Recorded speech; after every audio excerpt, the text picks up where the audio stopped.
नमस्कार, मैं हूं मनोज सैनी। आप देख रहे हैं हमारा खास प्रोग्राम बहस गरम है। और आज जिस सियासी गलियारे में जिस मुद्दे पर बहस गरम है वो है अगले विधानसभा चुनाव में टिकट बंटवारे का फार्मूला। कांग्रेस की बात करें तो उसने टिकट का आधार केवल उम्मीदवारों के परफॉर्मेंस को ही बनाया है। कमजोर प्रदर्शन करने वाले कुछ विधायकों के टिकट कट सकते हैं, तो वहीं सर्वे में अच्छी रिपोर्ट न आने पर कुछ नए चेहरों को मौका मिल सकता है। जाहिर सी बात है कि जब ये बात दिखाई देगी तो भारतीय जनता पार्टी इस पर सवाल उठाएगी और इसीलिए तो फिर बहस गर्म हो जाएगी। लेकिन पहले देखते हैं आखिर वो क्या है। रिपोर्ट, खास खबर। एमपी कांग्रेस का नो रिस्क फॉर्मूला, जिताऊ कैंडिडेट को ही मिलेगा मौका, परफॉर्मेंस के आधार पर मिलेगा टिकट। मध्य प्रदेश में 2018 में सत्ता तक पहुंची कांग्रेस एक बार फिर वापसी की तैयारी में है। भारत जोड़ो यात्रा के बाद अलग अलग कार्यक्रम के जरिए कांग्रेस मतदाताओं के घर घर तो पहुंचेगी ही, लेकिन बड़ी बात यह है कि मैदान में भी कांग्रेस उन्हें उतारने की तैयारी में है जो विनिंग कैंडिडेट हो। हमारी रणनीति निश्चित रूप से माइक्रो लेवल तक है। तमाम सारे एमएलएस को हिंट्स कर दी गई है कि आप अपनी तैयारी में लगिए। अब यहाँ भोपाल या कहीं आने जाने की ज़रूरत नहीं। अपने काम को और मजबूत करिए। मजबूत स्थिति है उसे और मजबूत करिए। तमाम सारे विधायक साथियों को बोल दिया गया है। कई विधायकों का रिपोर्ट कार्ड बहुत ही अच्छा है, उनको सबको हिंट्स कर दी गई है। बहुत इक्का दुक्के ऐसे हैं जहाँ थोड़ी सी माइनस वाली स्थिति है। उन लोगों को भी कहा कि अभी समय है, अपना क्षेत्र मजबूत करिए, और नहीं तो ऐसी जगह तो बदलना ही पड़ता है। पीसीसी चीफ कमलनाथ फील्ड से लेकर हर तरह की जानकारी जुटा रहे हैं। जहां कमियां हैं उन्हें दूर किया जा रहा है, लेकिन बीजेपी को लगता है कांग्रेस के हाल कभी नहीं बदलने वाले। देखिए, कांग्रेस के बारे में ये बहुत साफ हो गया है पूरे देश के अंदर। आज कांग्रेस के हालात इस प्रकार के बने हैं कि गुजरात के अंदर तो आपने देखा कहां से कहां पहुंच गए। तो अब अस्तित्व कांग्रेस खो रही है। तो ये झूठ कि हम फ्री देंगे, हम फिर वो करेंगे। मोदी इस देश को सशक्त बना रहे हैं। मोदी जी इस देश को दुनिया के अंदर भारत के मान और सम्मान के लिए प्रतिबद्ध होकर के काम कर रहे हैं। मोदी इस देश के गरीबों के लिए गरीबी हटाने का नारा नहीं देते, गरीबों के जीवन स्तर को ऊंचा उठा करके गरीबों का जीवन बदलने का काम कर रहे हैं। तो कांग्रेस क्या करेगी? इसी प्रकार के झूठ और छल कपट करके गुमराह करने का काम करेगी।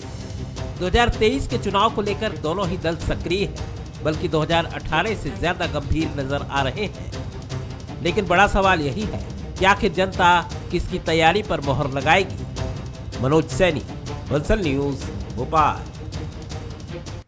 तो अब बहुत ज्यादा वक्त नहीं है चुनाव में, करीब करीब एक साल बचा है और तैयारियां भी जिस तरह से की जा रही दोनों के दलों की, उससे लगता है कि पार्टियों को लग रहा है, कांग्रेस को और बीजेपी को, कि एक साल से भी कम वक्त बचा है। एक तरफ भारत जोड़ो यात्रा अभी अभी मध्य प्रदेश से राजस्थान की तरफ पहुंची है, दूसरी तरफ कई तरह के कार्यक्रम भारतीय जनता पार्टी के नेता चला रहे हैं। अब तो हाथ से हाथ जोड़ो, हाथ से हाथ मिलाओ कार्यक्रम भी कांग्रेस का शुरू होने जा रहा है। तो दोनों ही दल आर पार की तैयारी में है और चाहते यही है कि 18 की तरह कांग्रेस चाहती कि वापसी हो जाए और बीजेपी चाहती है कि 20 में जिस तरह पुनः चुनाव हुए उस तरह की वापसी हो जाए। तो होगा क्या? मेरे साथ दो मेहमान जुड़ रहे हैं।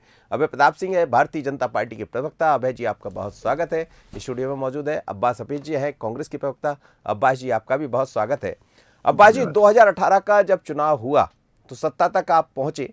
अब वो उस पर कई बार बात हो चुकी है कि क्यों सत्ता से आप बेदखल हो गए या क्या हुआ, लेकिन जैसा सज्जन वर्मा बता रहे हैं, या कुछ दिन पहले मेरी कमलनाथ जी से भी बात हुई थी, उन्होंने भी कहा था कि हमारा एक ही फार्मा रहेगा, फार्मूला विनिंग कैंडिडेट, और वो सभी चाहते, बीजेपी हो या कांग्रेस।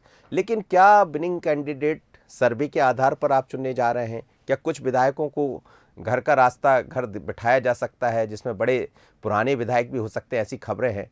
तैयारी हो गई? देखिए, ये पार्टी के अध्यक्ष क्षेत्राधिकार होता है मनोज जी, और माननीय कमलनाथ जी ने पहले भी बहुत स्पष्ट किया है कि उनके टिकट वितरण जो है कांग्रेस पार्टी में सर्वे के आधार के ऊपर ही है। हमने 2018 के चुनाव में सर्वे के आधार पर टिकट बांटे, जनता की पसंद देखी, कार्यकर्ताओं के बीच में लोकप्रिय चेहरा देखा और उसके आधार पर कमलनाथ जी ने टिकट वितरण किया। कांग्रेस पार्टी के टिकट वितरण का परिणाम निकला कि हम सत्ता में आए। फिर उसके बाद आपने जो बात कही कि वो एक लंबा विषय है कि सत्ता से बाहर होना, उस पर चर्चा अगर करेंगे तो शायद समय कम पड़ जाएगा। लेकिन आज 2023 के चुनाव की जो तैयारी चल रही है, कमलनाथ जी के सर्वेस जो है निरंतर चलते हैं, और उसके बीच में वो बार बार उन लोगों को बताते भी रहते हैं जो टिकट के मैदान में हैं या पहले से विधायक हैं कि उनका रिपोर्ट कार्ड क्या है, वो जनता के बीच में क्या कमी रख रहे हैं, कहीं अगर कमी है या कुछ काम अच्छा कर रहे हैं तो उसको और बेहतर कैसे कर सकते हैं, बार बार कमलनाथ जी मार्गदर्शन देते हैं। अब ऐसी चीज में जिस तरह से आपने सज्जन सिंह वर्मा जी को सुना, उन्होंने साफ कहा कि बताया भी गया है बहुत से विधायकों को कि आप अपने जो क्षेत्र है उनको और मजबूत कीजिए। तो इसी आधार के ऊपर जो सर्वे कहेगा कमलनाथ जी का टिकट वितरण होगा। पर सबसे पहला विषय ये है कि जितने इंटरनल सर्वेस की बातें कर ली जाए, जितने हों या जो चलते हैं चुनावी सरगर्मी के अंदर सर्वेस की बातें, उसमें सब में भारतीय जनता पार्टी को बहुत नुकसान ही दिखता है आज की तारीख में, क्योंकि अकाउंटेबिलिटी थी, काम किया नहीं, डिलीवरी थी नहीं, जीरो है। तो इसलिए आज कांग्रेस के इतने आंतरिक मामले के अंदर भी बोलने से पीछे नहीं हट रहे हैं प्रदेश अध्यक्ष भाजपा के। उन्हें क्या करना, हम किसको टिकट दें, सर्वे के आधार पे क्या करें, वो अपनी पार्टी का देखें। वो टिकट बांटेंगे, नहीं बांट पाएंगे, वो जब तक सत्ता अध्यक्ष रहेंगे नहीं रहेंगे। अभी भी वो आप गुटबाजी देखिए कि मध्य प्रदेश के चुनाव की बात कर रहे हैं वीडी शर्मा जी और बातें कर रहे हैं प्रधानमंत्री मोदी जी की, लेकिन शिवराज सिंह चौहान जी कोई बात नहीं कही उन्होंने। मतलब शिवराज सिंह चौहान जी की कोई लोकप्रियता बची नहीं है क्या? शिवराज सिंह चौहान जी की कोई उपलब्धि है नहीं क्या? मैं अभय भाई से पूछूंगा जब वो अपनी बारी में शुरू करें बात, तो ये बताएं कि जनता से जुड़ी ऐसी कौन सी चीजें पूरी कर दी, 5 चीजें जिससे जनता अपने खुद के परिवारों में राहत महसूस कर रही है, महंगाई से, सारी चीजों से। कोई रिमार्केबल 5 मुद्दे हैं जिन पे जा सकते हैं चुनावी मैदान में, हम जा सकते हैं, हमारे पास है, हमारी उपलब्धियां हैं, 15 महीने की उपलब्धियां हैं। और ये कहेंगे तो बता भी दूंगा यहाँ पर, आप भी जानते हैं, हम भी जानते हैं, हमने तो प्रेस कॉन्फ्रेंस करके साझा भी किया था, हमने बुकलेट भी छपवाई थी। हमारी उपलब्धियां धरातल के ऊपर हैं, इनकी उपलब्धियां 20 सालों के अंदर क्या हैं, 5 उपलब्धियां दिखाएं जिससे जनता कहे कि हाँ बहुत अच्छी बात है।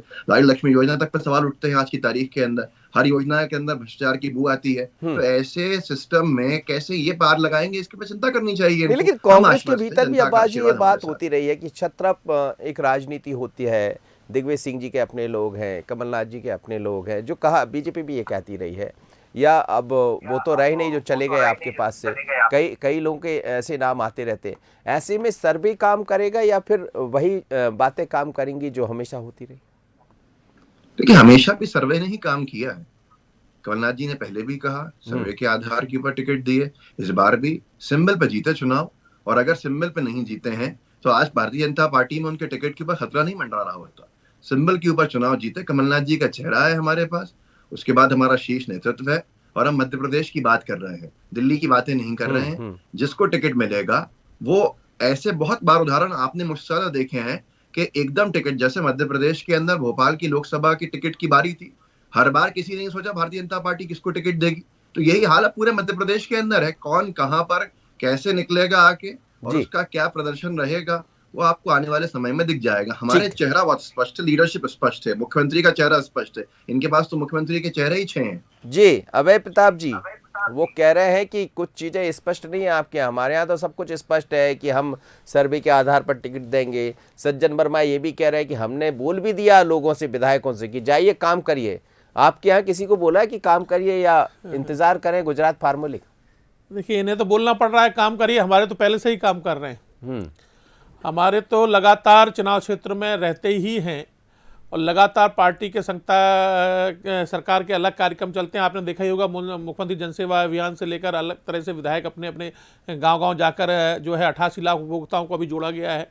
तो ये हमारे तो लगातार काम चलने वाला प्रक्रिया है, हमारा संगठन लगातार काम करता है। ये चुनावी मोड में आते हैं जब काम शुरू करते हैं। और अभी जहाँ तक इनका हम टिकट वितरण का मामला है, आपने देख लिया कि 3 विधायक इनके अभी नगर निगम के चुनाव में जनमत खो चुके हैं। इंदौर के हों, आपके उज्जैन के हों, सतना के हों, 3 विधायक हारे हैं अभी नगर निगम के चुनाव में। तो इनका लिटमस टेस्ट तो इन्होंने कर ही लिया है विधायकों की क्या स्थिति है। और भारतीय जनता पार्टी तो लगातार अपने काम, जब अभी लाडली लक्ष्मी को कोट कर रहे थे आप, 48 लाख हमारी जो है बेटियां लाडली लक्ष्मी हुई हैं, जो अब कॉलेज में जा रही हैं, उसको मेडिकल से लेकर सभी शिक्षा का सरकार फ्री, उनको मतलब कोई भी फीस नहीं लगने वाली है। तो 8 लाख किलोमीटर सड़क बनी हो, कहाँ क्या काम नहीं हुआ? 38 लाख प्रधानमंत्री आवास हो इस प्रदेश में, 3 करोड़ से ज़्यादा आयुष्मान में 5 लाख तक का इलाज हो रहा हो, 5 योजनाओं की ये बात कर रहे थे तो मैं गिनाऊं 5 की जगह मैं 15 गिना सकता हूं। भारतीय जनता पार्टी अभी जो है 80 लाख किसानों को किसान सम्मान निधि दी जा रही है, पूरे जो है 14 मेडिकल कॉलेज खुल गए हैं। यहाँ पे इनके ज़माने में क्या थे यहाँ पे इस समय? तो भारतीय जनता पार्टी की सरकार में लगातार परिवर्तन का दौर है और जमीन पर 7.5 लाख इनके कार्यकाल में सिंचित जमीन हुआ करती थी सिंचाई का रकबा, आज 44 लाख हेक्टेयर है, उसको 65 लाख हेक्टेयर करने जा रहे हैं माननीय मुख्यमंत्री शिवराज जी।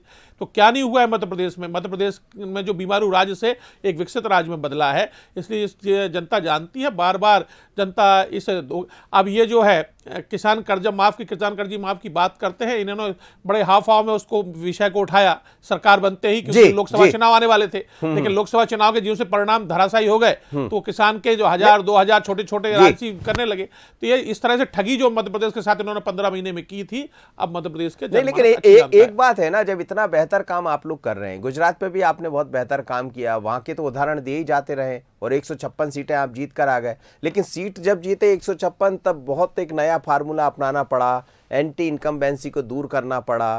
क्या मध्य प्रदेश में भी वो करने की जरूरत रहेगी या सिर्फ काम के आधार पर जीत जाएंगे, यहाँ कुछ नहीं होगा? देखिए, भारतीय जनता पार्टी हर पहलू पर विचार करती है। भारतीय जनता पार्टी एक राजनीतिक दल नहीं है, एक आंदोलन है। भारतीय जनता पार्टी अपनी विचारधारा के लिए और राष्ट्र और प्रदेश के निर्माण के लिए क्या बेहतर हो सकता है, किन किन कैंडिडेट्स के साथ क्या दिक्कत है, उन पर सारे विचार करते हुए परिवर्तन पहले मध्य प्रदेश में भी करती आई है और अन्य राज्यों में भी किए हैं। इसलिए ऐसा नहीं है कि मध्य प्रदेश में भी पिछली बार कोई कई टिकट नहीं काटे गए होंगे। इसलिए भारतीय जनता पार्टी देखती है और हमारा कार्यकर्ता सहर्ष उसको स्वीकार करता है। अगर किसी के क्षेत्र की रिपोर्ट सही नहीं आ रही है या कोई बात आती है तो बातचीत कर सारे समस्या का समाधान निकाला जाता है। मतलब समाधान का फार्मूला एक ही है, आपके यहाँ भी अब्बास जी वही है और उनके यहाँ भी वही है कि परफॉर्मेंस देखा जा रहा है, और वैसे भी देखा ही जाता परफॉर्मेंस। हालांकि ये बात अलग है कि गुजरात में बहुत काम किया सरकार ने, फिर भी परफॉर्मेंस भी देखा गया और एंटी इनकम्बेंसी भी देखी गई, बहुत सारे बदल डाले।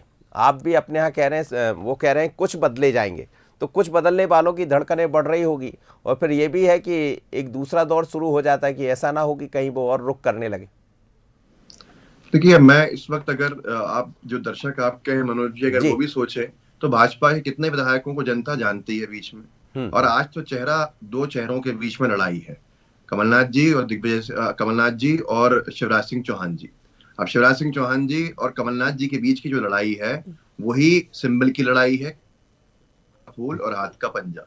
अब इन दोनों चीजों के बीच में जब लड़ाई है तो विधायक प्रत्याशी सब एक तरफ रह जाते हैं। आज विषय यह है कि क्या ये मुख्यमंत्री बदल देंगे, क्या गुजरात की तरह मुख्यमंत्री का चेहरा बदलेंगे, क्या इतना दम मध्य प्रदेश की भारतीय जनता पार्टी के अंदर है या आलाकमान में है कि शिवराज सिंह चौहान जी जैसा कद्दावर नेता को हटाकर, जैसे विजय रूपाणी जी को हटाया और पटेल साहब को लाया गया, यहाँ भी किसी और को ला के रखा जाए। सरगर्मियां चलती हैं, लेकिन यहाँ चीजें बहुत अलग हैं। उनको लग रहा है कि शिवराज जी एक ऐसा चेहरा है जिसको जरूरत ही नहीं है, बहुत बढ़िया काम कर रहे हैं, लगातार वो कह रहे हैं कि उन्हीं के नेतृत्व में हम आगे बढ़ रहे हैं। तो ये भी तो नहीं कह रहा है कि वो ही कंटिन्यू करेंगे, वही मुख्यमंत्री रहेंगे आगे भी। अगर 2023 में हाइपोथेटिकल बात बताई दीजिए, ये खत्म करिए। देखिए जी से पूछते हैं जी, देखिए 2003 के बाद से आज हम 2022 में बैठे हैं। माननीय शिवराज जी ने कांग्रेस का सुपड़ा साफ किया है मध्य प्रदेश में, वही रहेंगे। जिस तरह से उन्होंने जनता के बीच जाकर अपनी पहचान बनाई है, अपनी पैठ बनाई है, कांग्रेस का कोई लीडर उनके मुकाबले आज खड़ा नहीं होता है। इसलिए रोज ट्वीट करते हैं नई नई योजनाओं को कि लोगों को जो है अपनी तरफ आकर्षित करने का प्रयास कर रहे हैं। अगर आकर्षित प्रयास करने का प्रयास ना, अगर इनको जरूरत ना पड़ती तो ये आकर्षित करने का रोज ट्वीट नहीं करते, क्योंकि शिवराज जी के कारण ही मध्य प्रदेश में भारतीय जनता पार्टी ने नई ऊंचाइयां पाई हैं। वो भारतीय जनता पार्टी के सबसे लंबे समय तक मुख्यमंत्री रहने वाले मुख्यमंत्री रहेंगे, कंटिन्यू है, अभी आप देख ही रहे, चल ही रहे हैं वो, और उन्हीं के नेतृत्व में भारतीय जनता पार्टी ने मध्य प्रदेश में नई ऊंचाइयां पाई हैं।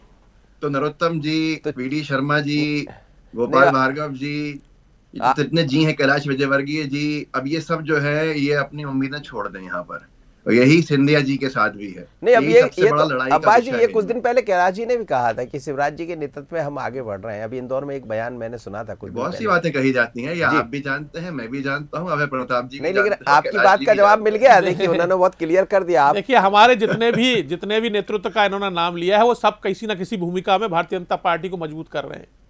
इसलिए अब्बास भाई चिंतित ना हो, अपने नहीं, यहाँ उनमें से की अपने मुख्यमंत्री यहाँ तो के कोई अपने होगा। यहाँ के नेताओं की चिंता करें, हमारे सब भूमिका में है। उनमें से इसने मुख्यमंत्री तो हमारे नहीं होगा कैलाश ना आगे। विजयवर्गीय जी संगठन के राष्ट्रीय महामंत्री की भूमिका में है, नरोत्तम जी हमारे गृह मंत्री जी की भूमिका अरे में मैं है, ये कह रहा हूं माननीय कि हमारे इनमें से बीडी कोई शर्मा जी मुख्यमंत्री प्रदेश तो नहीं अध्यक्ष जी की बनेगा ना भूमिका में, 2023 में अगर आप सभी बीजेपी कहीं ना कहीं किसी ना किसी भूमिका में रहकर अपना अपना जो है काम कर रहे हैं और संगठन को मजबूत कर रहे हैं, भारतीय जनता पार्टी को मजबूत कर रहे हैं। अगर आप बाई चांस सत्ता में आ गए 2023 में, तो क्या इनमें से कोई मुख्यमंत्री नहीं बनेगा? बाई चांस का उपयोग आप भारतीय जनता पार्टी के लिए कर रहे हैं जो लगातार सत्ता में है। अब्बास जो जी, 2018 अब देखिए आपकी बात का जवाब दे दिया।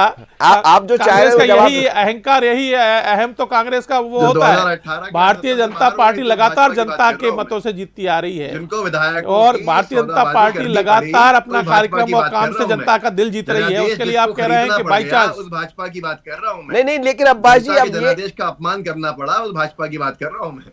देखिए, कोई जनादेश का अपमान नहीं किया अब्बास भाई। चुनाव में फिर गई पार्टियां, आप भी दोबारा चुनाव में गए, भाजपा के सिंबल पर वो भी साथी गण गए और उपचुनाव में जो परिणाम आए वो आपके पक्ष में नहीं आए। वो अवसर भी था आपको दोबारा सरकार बनाने का, लेकिन उसमें आपको नहीं दिया जनता ने साथ, क्योंकि जनता देख चुकी थी। आज बेरोजगार युवा खड़ा हुआ है आपके पास और उसका सर्वे करा लीजिए आप, वो कितने सारे वोटर हैं जो आपके खिलाफ मोर्चाबंदी करके बैठे हुए हैं। सारे बेरोजगारों को है आपके खिलाफ हम लोग रोजगार प्रदान करा रहे हैं। प्रधानमंत्री जी हर बार रोजगार दे रहे हैं, आपने बेरोजगारी भत्ता नहीं दिया। वो 15 महीने का बेरोजगारी भत्ता कहाँ है जो आप कह गए थे कि हम बेरोजगारी भत्ता देंगे? नहीं अब्बास भाई, मेरी बात सुनिए ना, जगह पे आ जाइए। वो बात टिकट का चल रहा है, लोग देख रहे होंगे, वो समझ रहे होंगे पता नहीं किसका टिकट कटेगा, किसको मिलेगा। सवाल ये भी है कि जो मान लीजिए यदि सर्वे आधार है आपके यहाँ, जैसा दिखाई देता रहा, कमलनाथ जी का एक ही वो होता है कि सर्वे, और कई ऐसी जानकारी है मेरे पास, आपके पास भी होगी, जिसमें लोगों को कह भी दिया गया है कि आप अपनी तैयारियों में लग जाइए। वो यदि विधायक नहीं है, कहीं से ऐसा लगता है तो उसको कह दिया गया है। लेकिन सवाल यही आकर उलझ जाता है कि जो बड़े सीनियर लीडर हैं, कई पिछली दफ़ा हमने देखा कि बहुत सीनियर लीडर को भी टिकट दिया गया था। एक तरफ ये भी कहा जा रहा है कि कांग्रेस को अब और आगे बढ़ाना है, नए लोगों को मौका देना। पिछली बार भी सचिन जी जैसे ऐसे बहुत सारे चेहरे थे, जयवर्धन, सचिन जी या प्रियव्रत जी। तो क्या इस बार युवाओं पर फोकस दिखाई दे रहा है? जैसे सर्वे को यदि हम आधार मांगे तो खबरें ये भी आ रही कि कई ऐसे विधायक हैं आपके यहाँ जिनका सर्वे में रिपोर्ट कार्ड ठीक नहीं आ रहा है। देखिए, मैं कहूँगा कमलनाथ जी जो कहते हैं वो करते हैं। कमलनाथ जी बार बार एक सर्वे नहीं कराते, एक से ज्यादा सर्वे कराते हैं। आपने देखा था महेंद्र बोस जी का टिकट कट गया था पिछली बार, उनको टिकट नहीं मिला था, वो नाराज होकर चले भी गए बाहर। ऐसे बहुत सारे केसेस हैं जो आपके सामने हैं। प्रवीण पाठक जी को टिकट मिला, वो युवा चेहरे थे। नीरज दीक्षित जी को महाराजपुर से टिकट मिला, वो युवा थे।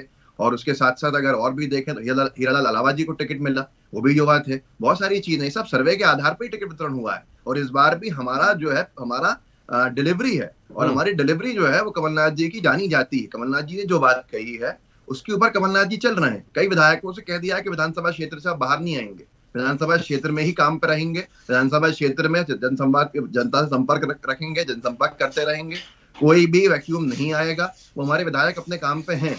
अगर ऐसी कहीं पर भी कोई भी कमजोरी दिखती है तो कमलनाथ जी हम सबके बहुत सीनियर लीडर हैं और सब उनकी बात को मानते हैं। आपने एक जिक्र किया महेंद्र बोध साहब का कि वो चले गए, उनका टिकट कट गया। अब मान लीजिए आपके यहाँ भी ये चीजें होंगी तो वो कहीं और का रास्ता तो नहीं देख रहे हैं? कमलनाथ जी ने बहुत स्पष्ट कर दिया है कि जो जाने वाला है उसे कोई रोक नहीं सकता है। इन लोगों ने देखिए अपना क्या हाल किया है, बुला बुला के कांग्रेस के नेताओं को, कि आज पवैया साहब सोच रहा है कि उन्हें टिकट मिलेगा या प्रद्युम्न तोमर जी को टिकट मिलेगा। ऐसे ही आज की तारीख के अंदर दीपक जोशी जी सोच रहे हैं कि उनको अब टिकट मिलेगा या मनोज चौधरी जी को ही दोबारा टिकट दिया जाएगा। ऐसे बहुत सारे केसेस हैं। मनोज चौधरी को मंत्री बनाने की तैयारी, चर्चा चल रही है। देख ही लिया, जयंत मलैया जी के इधर इनको जाना पड़ा, कितनी माफियां मांगनी पड़ रही हैं, और ये तक कहना पड़ा कैलाश जी ने कि बेटा सिद्धार्थ कुछ गलत कदम मत उठा लेना। तो आप सोच सकते हैं कि यहाँ क्या हाल है। तो ये भी आप लेने की शायद क्षमता नहीं रखते हैं किसी को, और जो जाएगा वो खुद पछताएगा। अबे प्रताप जी, ये आपके यहाँ भी है, जो जाएगा वो कहीं और का रुख भी कर सकता है, वो भी इस बार तैयार बैठे। दूसरी बात ये है कि यदि जयंत मलैया जी को मनाने या उनके घर जाना पड़ रहा है तो ये भी एक कहीं ना कहीं चिंता का विषय जताता है कि पार्टी के भीतर भी सब कुछ ठीक नहीं है। देखिए, अब्बास जी को शायद चुनाव हारेगा, सतीश सीकरवार जी ने उनको सुपड़ा साफ कर दिया। अब्बास जी को शायद जानकारी नहीं होगी, 75वां उनका अमृत महोत्सव का कार्यक्रम था। माननीय मुख्यमंत्री जी से लेकर माननीय प्रदेश अध्यक्ष जी, माननीय कैलाश जी से लेकर सभी नेतृत्व वहाँ था जी। उन्होंने जो है सभी को वहाँ दिया था। मुझे भी उनका फोन आया था, निमंत्रण आया था मेरे पास भी। तो आप गए नहीं, आप गए थे? हाँ, मैं चूंकि इसलिए नहीं जा पाया कि मैं अपनी बहन की बिटिया की एक उसमें कार्यक्रम में बाहर था, पलवल हरियाणा में था जी। लेकिन मुझे जैसे छोटे कार्यकर्ता को भी उनका निमंत्रण आया था, वहां से फोन आया था उनके यहाँ से। तो ये तो उनका अमृत महोत्सव का कार्यक्रम था। वो हमारे बहुत वरिष्ठ नेता हैं, उनके पिताजी जो है कोषाध्यक्ष रहे जनता पार्टी में, वो फिर वो जो है वित्त मंत्री रहे। तो और जयंत मलैया जी हमारे अभी वर्तमान में प्रदेश, अब्बास जी सुने तो, प्रदेश कार्य समिति के वो वर्तमान में हमारे सम्मानीय सदस्य हैं। जयंत मलैया जी पार्टी से बाहर नहीं है। तो उनका अमृत महोत्सव हो रहा था, तो अमृत महोत्सव में सभी नेता जो हमारे नेतृत्व है वहां पहुंचा है, वो हमारे लिए बहुत सम्मानीय आदरणीय है। मैं सहमत हूं आपसे। वो कैलाश जी के बयान के ऊपर मैं पूछ रहा हूं आपसे। तो वो हमारा हम तो दल को परिवार मानते हैं और परिवार के जो सदस्य हैं उनको भी अपना परिवार मानते हैं। तो परिवार के नाते कैलाश जी ने इतना बड़ा इतना पुराना संपर्क है, उन्होंने उस पर कहा, क्यों नहीं कहेंगे हम जो जब जाएंगे उनके यहाँ। अब्बास जी अब एक बात भी आप समझिए ना, अब्बास भाई एक बात भी आप समझिए कि उन्होंने तो अमृत महोत्सव कर दिया, 75 साल के हो गए वो, आपके यहाँ भी तो अमृत महोत्सव होगा फिर? नहीं, देखिए हमारे यहाँ तो हर एक व्यक्ति महत्वपूर्ण है। किसी को ना कहीं अमृत महोत्सव के बाद मार्गदर्शक मंडल में भेजा जाता, ना किसी को बाहर किया जाता। हमारे यहाँ परिवार ऐसा है जो निरंतर एक साथ काम करता रहता है। हम माननीय कमलनाथ जी के नेतृत्व में काम कर रहे हैं। लक्ष्य हमारा बहुत स्पष्ट है। 2023 का चुनाव है, जनता की समस्याओं से जनता को बाहर निकालना है, इस सरकार की जवाबदेही तय करना है, विधानसभा में हो या विधानसभा क्षेत्रों के अंदर हो। हम जनता से कंधे मिला के लड़ते रहेंगे और 2023 में 2018 से प्रचंड बहुमत हमारे पास आएगा। इस बार हमने 15 महीने का काम भी जनता के बीच रखा है। पहले तो सिर्फ चेहरा था, अब तो काम भी है हमारा। अभय प्रताप जी, पूरी तैयारी है, जहां जरूरत है वह बदला जाएगा, नए लोगों को मौका दिया जाएगा। और 2018 में ऐसा नहीं है, आपको हराया था उन्होंने, और फिर वो सोच रहे हैं कि 2023 में सफाया कर देंगे। देखिए 2018 में भी हमारा वोट का प्रतिशत इनसे ज्यादा था। सीटों में जरूर ये 114 थे, हम 109 थे, और बहुमत 116 पे आता है। तो दो सीटों से बहुमत से ये भी पीछे थे, पूर्ण बहुमत में ये भी नहीं पहुंचे थे। बाकी जो इनके साथ फिर उसमें जो लोग आए थे, अब वो आज भारतीय जनता पार्टी के साथ खड़े हैं, ये जग जाहिर है। और महामहिम राष्ट्रपति जी के चुनाव में भी कितने लोग हमारे साथ आ गए हैं, ये भी सभी को जानकारी है। इसलिए भारतीय जनता पार्टी की रीति से सभी बहुत अच्छे से परिचित हैं, इसलिए भारतीय जनता पार्टी की तरफ रुख करते हैं। भारतीय जनता पार्टी के जब उन्होंने रुख किया तो उन्होंने क्या बयान दिया कमलनाथ जी के बारे में, कि कमलनाथ जी विधायकों को कितना समय देते थे, जब वो मिलने जाते तो किस भाषा में बात करते थे। तो ये सारी चीजें जनता ने देखी हैं, इसलिए अच्छा वातावरण और काम करने का मौका भारतीय जनता पार्टी में जनप्रतिनिधि को मिलता है, इसलिए वो जनप्रतिनिधि भारतीय जनता पार्टी की तरफ आता है। नहीं, लेकिन कितने कटेंगे ये तो बता दीजिए चलते चलते। ये तो हमारे राष्ट्रीय नेतृत्व और प्रदेश नेतृत्व ही तय करता है, ये कोई अभी बताने की चर्चा बहुत है गुजरात फार्मूले। देखिए ये तो मैं आपसे फिर कह रहा हूँ कि तो हमारा नेतृत्व तय करता है, ये किसी के जो और समय पर ही नेतृत्व तय करता है, उसको जब निर्णय होंगे तो आप सबके सामने आएंगे। चलिए सर, बहुत बहुत धन्यवाद आप दोनों मेहमानों को मेरे साथ जुड़े, अब्बास हफीज जी और साथ ही अभय प्रताप जी। लेकिन मध्य प्रदेश में 2023 की तैयारियों को लेकर भारतीय जनता पार्टी, कांग्रेस दोनों ही मैदान में नजर आ रहे हैं और फूंक फूंक कर कदम भी रख रहा है। ये भी देख रहे हैं कि जहां जिसका परफॉर्मेंस ठीक नहीं है उसका टिकट काट दिया जाए। तो कितने ऐसे लोग होंगे? कहा जा रहा है कि कांग्रेस के भीतर करीब करीब 10 से ज्यादा ऐसे लोग हैं जिनका परफॉर्मेंस ठीक नहीं है, तो उनके टिकट काटे जा सकते हैं, नए लोगों को मौका दिया जा सकता है, और बाकी जो सीटें हैं वहां तो मौका मिलना ही है, क्योंकि कांग्रेस का भी यही सोचना है कि इस बार नहीं तो फिर कभी नहीं। तो टिकट भी कटेंगे, नए लोगों को मौका भी मिलेगा, पर भारतीय जनता पार्टी कांग्रेस पर भी नजर रखी है और अपने भीतर भी देख रही, और जब जब ये टिकट कटेंगे फिर बहस गर्म होती रहेगी। मुझे दीजिए इजाजत, बने रहिए बंसल न्यूज पर। नमस्कार।